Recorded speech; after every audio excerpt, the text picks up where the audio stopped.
नमस्कार दोस्तों, मैं हूं हरि और आपको हमारा चैनल टॉके टॉपिक पर स्वागत है। आप जानते होंगे कि चीन और भारत की विवाद को लेकर अभी सभी देश भारत के पक्ष में हैं। यूएस प्रेसिडेंट ट्रंप भी अभी चीन की कम्युनिस्ट पार्टी के लोगों को वीज़ा देने में रद्द लगाया। आज हम इस वीडियो में देखेंगे कि क्या है वीज़ा पॉलिटिक्स और क्या चीन कम्युनिस्ट के लोग यूएस नहीं जा पाएंगे।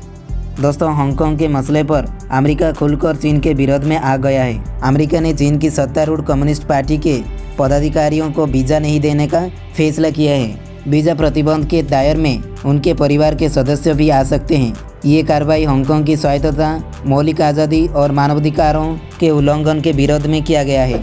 दोस्तों, अमेरिका के विदेश मंत्री माइक पोम्पियो ने प्रेस कॉन्फ्रेंस के दौरान कहा कि वो राष्ट्रपति डोनाल्ड ट्रंप के आदेश का ऐलान कर रहे हैं। उन्होंने कहा, मैं सीपीसी के मौजूदा और पूर्व पदाधिकारियों पर वीज़ा प्रतिबंध लगाने की घोषणा कर रहा हूं, जो हांगकांग की बृहद स्वायत्तता कम करने के लिए जिम्मेदार है, जिसके 1984 में चीन ब्रिटेन के संयुक्त घोषणा पत्र में गारंटी दी गई थी। दोस्तों, पोम्पियो ने कहा कि राष्ट्रपति ट्रंप ने हांगकांग की आज़ादी को ख़त्म करने के लिए जिम्मेदार सीपीसी के पदाधिकारियों को दंडित करने का वादा किया था। आज हम उसी दिशा में कार्रवाई कर रहे हैं। सीपीसी ने हांगकांग की प्रशासनिक व्यवस्था पर चीन को नज़र रखने का अधिकार देकर उसकी विधान परिषद के एक सदस्य पर कदाचार का आरोप लगाकर और मनमाने तरीके से उस पर राष्ट्रीय सुरक्षा कानून थोप कर उसकी स्वायत्तता को कम करने की कोशिश की है।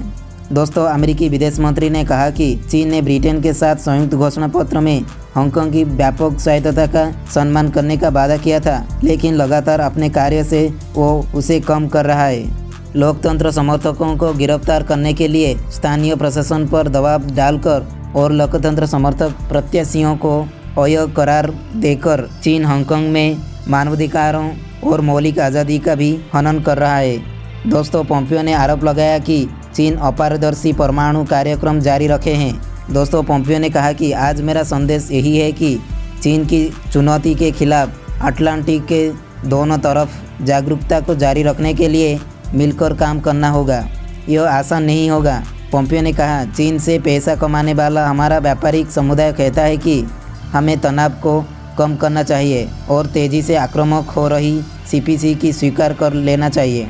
हम इस तर्क को कभी स्वीकार नहीं कर सकते हैं। स्वतंत्रता और अधिक न्यायवाद के बीच कभी समझौता नहीं हो सकता है।